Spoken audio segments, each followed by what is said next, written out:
Bilasizmi, hammasi juda oddiy narsadan boshlangan. Olovdan. Inson birinchi marta olovni kashf etganda, u energiyani ham kashf etgan edi. O'shanda u bu energiya hali uning eng katta ixtirosi bo'lib qolishini bilmas edi. O'sha paytdan boshlab biz doimo ko'proq energiya olishga intildik. Dastlab shamol yordamida don maydalaydigan tegirmonlar bo'lgan, keyin daryolarda suv g'ildiraklari paydo bo'ldi. So'ngra poyezd va zavodlarni harakatga keltiruvchi bug' mashinalari yaratildi. Bularning barchasi bir poyganing bosqichlari bo'lgan, lekin bu hali boshlanishi edi. Vaqt o'tishi bilan hamma narsa elektr energiyasiga bog'liq bo'lib qoldi. Biz uni simlar orqali uzatishni, shaharlar, uylar, zavodlarni u bilan ta'minlashni o'rgandik. Hozirgi kunda elektr energiyasi bizning asosiy universal energiyamizga aylangan. Telefonni zaryadlashdan to poyezd va raketalarni uchirishgacha. Mana shu elektrni biz turli usullar bilan olishni o'rganib olganmiz. Issiqlik elektr stansiyalari bor. Ular suvni isitish, bug' olish va turbinalarni aylantirish uchun gaz yoki ko'mirni yoqadi. Gidroelektrostansiyalar ham bor. Ularda kuchli suv oqimi parraklarni aylantirib, elektr energiyasini ishlab chiqaradi. Yorug'likni to'g'ridan-to'g'ri tokka aylantiradigan quyosh panellari va shamol yordamida energiya ishlab chiqaradigan shamol qurilmalari ham mavjud. Bu bilan birga atom elektrostansiyalari ham mavjud. Ular uran atomlarining bo'linishidan foydalanib, issiqlik ishlab chiqaradi. Bu ham bug'ga aylanadi va turbinani aylantiradi. Ammo asosiy farq har bir manba qancha energiya berishi va qanchalik ishonchli ekanligida. Quyosh va shamol ob-havoga bog'liq va kerakli miqdorda qurilishi uchun juda ko'p pul va joy kerak bo'ladi. Ko'mir esa havoni ifloslantiradi. Shuning uchun biz hozir o'z mamlakatimizda dunyodagi eng iflos havoni nafas olib yuribmiz. Bunday davom etishi mumkin emas. Gidroenergiya esa toza, lekin daryolar va to'g'onlarni talab qiladi. Atom esa kichik hajmdagi yoqilg'idan ko'p energiya ishlab chiqaradi. Barqaror, uzluksiz va atmosferaga chiqindilarsiz ishlaydi. Atom elektrostansiyasi, ya'ni AES qanday ishlashi va bu nima ekanligini tushuntirish uchun biz 3 ta davlatga tashrif buyurganmiz: O'zbekiston, Rossiya va Turkiya. Bu bizning tarixdagi eng katta ko'lamli sonimiz desak bo'ladi. Shunday ekan, bizni like, obuna va izohlarda fikrlaringiz bilan qo'llab-quvvatlash esingizdan chiqmasin. Xo'sh, bugun siz bilib oladigan narsalar. Xalq Chernobil voqealari takrorlanishidan qo'rqqan bir paytda O'zbekistonda nima uchun AESlar qurilmoqda? AES havoni tozalashga qanday yordam berishi mumkin? Bomba qanday qilib generatorga aylandi? AES aslida qanday ishlaydi? Chernobil va Fukushimadagi portlashlar nima sababdan yuz berdi? Atom elektrostansiyasining xavfsizligi baliq yordamida qanday tekshiriladi? Radiatsiya yordamida odamlarni davolash va hatto oziq-ovqatlarni tozalash qanday amalga oshiriladi? Va eng asosiysi, O'zbekistonni uzluksiz energiya bilan ta'minlash uchun qancha AES qurishimiz kerak va agar qurmasak nima bo'ladi? Xullas, salom. Bu Texnoplov, men Sa'dulla Abdullayevman, Faris Boss.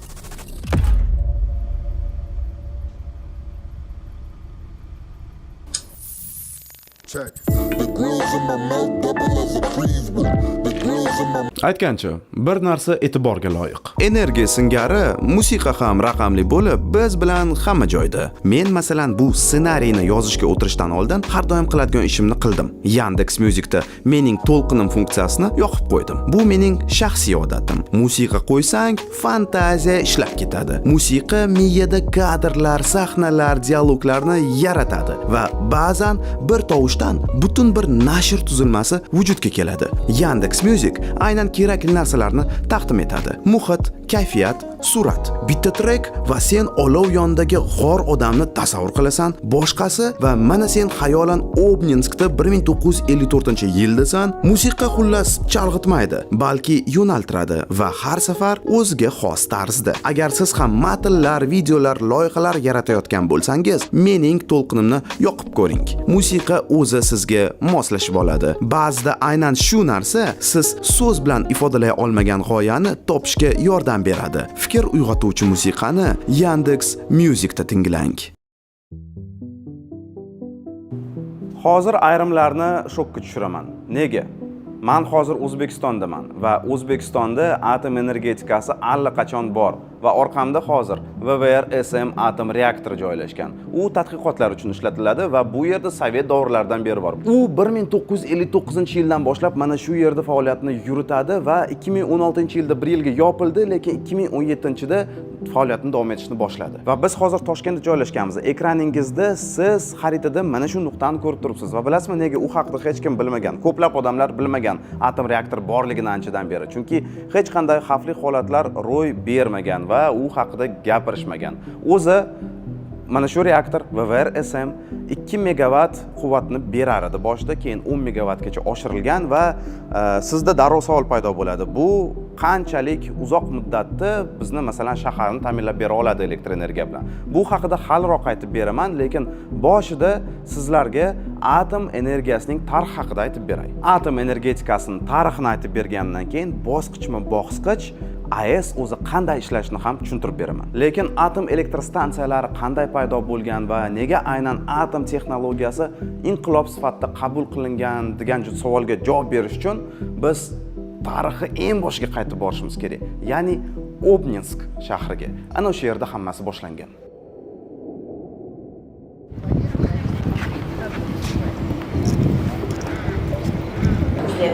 Xavfsizlik darajasi yuqori ikkita turniketdan o'tgan yildan so'ng sizni qo'riqlovchi tekshiradi.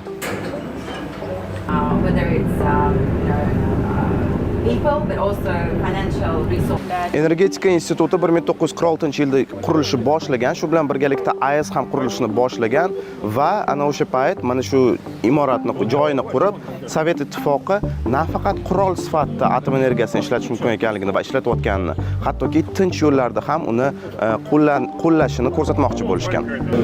Hozir ko'z oldingizda birinchi AESning markaziy boshqaruv pulti qanday ishlashini ko'rib turibsizlar. Bu yerdan hamma narsa boshqarilgan. Mana shu yerdan birinchi marta 1954-yilda Rossiyaga atom elektr energiyasi o'tkazilgan va mana shu yerdan boshqarilgan. Biz hozir reaktorni boshidan quvvatlantiradigan va boshqaradigan pultni oldamiz. Bu yerda juda ham semiz oynalar o'rnatilgan, hamma narsani ko'rib turish uchun ekraningizda ko'rib turibsiz va bu yerning devorlari ham bekorga bunaqa semiz va labirint ko'rinishda qurilmagan. Chunki nurlanish devorlarga urilib, yo'lni davom ettirmasligi uchun shunaqa labirint ko'rinishda qurilgan bu yer.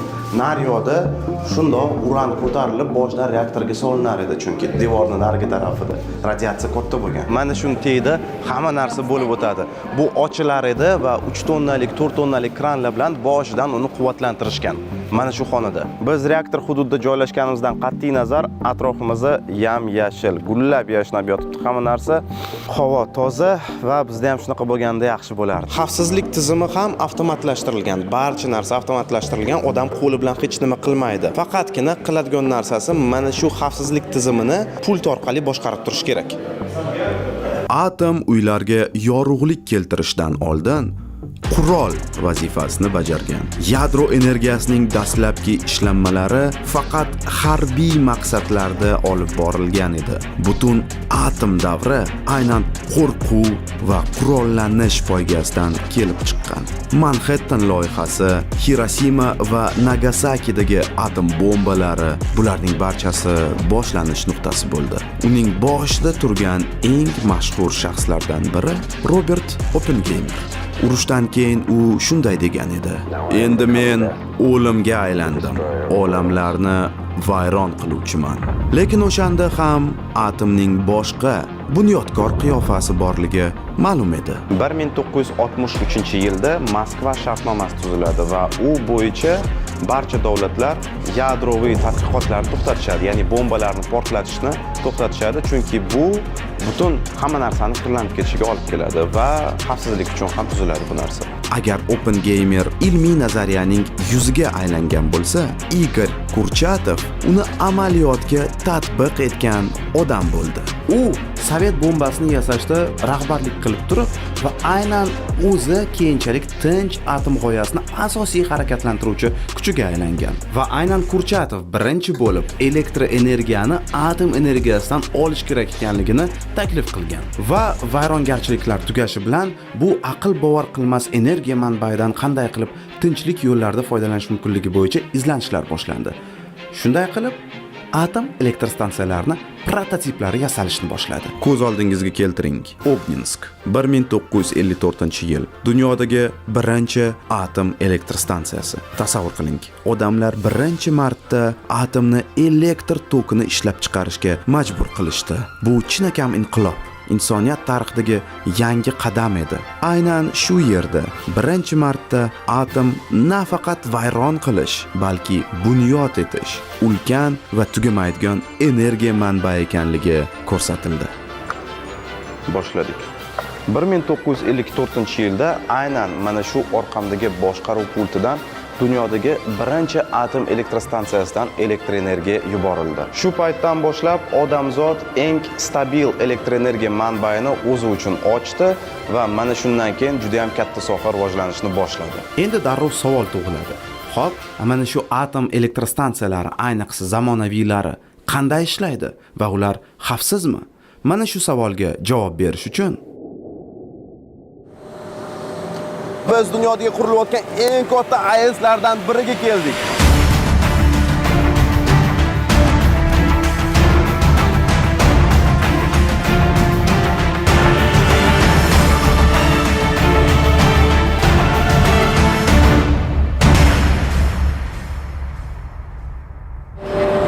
Biz hozir atom reaktorining ichidamiz. Bunaqa kadrlarni kamdan kam ko'rish mumkin, chunki orqamda hozir atom reaktori.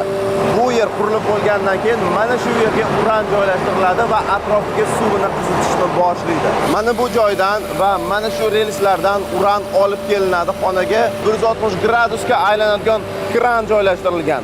U uran kelgan paytida uni ko'taradi, reaktorning ichiga soladi. Lekin agarda qaysidir ishlab bo'lgan uranlarni chiqarish kerak bo'lsa, ularni chiqaradi ham va kerakli joyga yetkazib boradi. Mana bu konteynerlarning ichida mana qaranglar, ikkita, mana yana ikkita, mana yana ikkita va naryoqda yana ikkita turibdi. Bu sovutish tizimi. Agarda reaktorda qandaydir avariya ro'y bersa va reaktor qizib ketishni boshlasa, bulardan suv chiqib reaktorni sovutishni boshlaydi. Ularning ichida oddiy suv emas, bor kislotasi joylashgan. Mana bu esa lip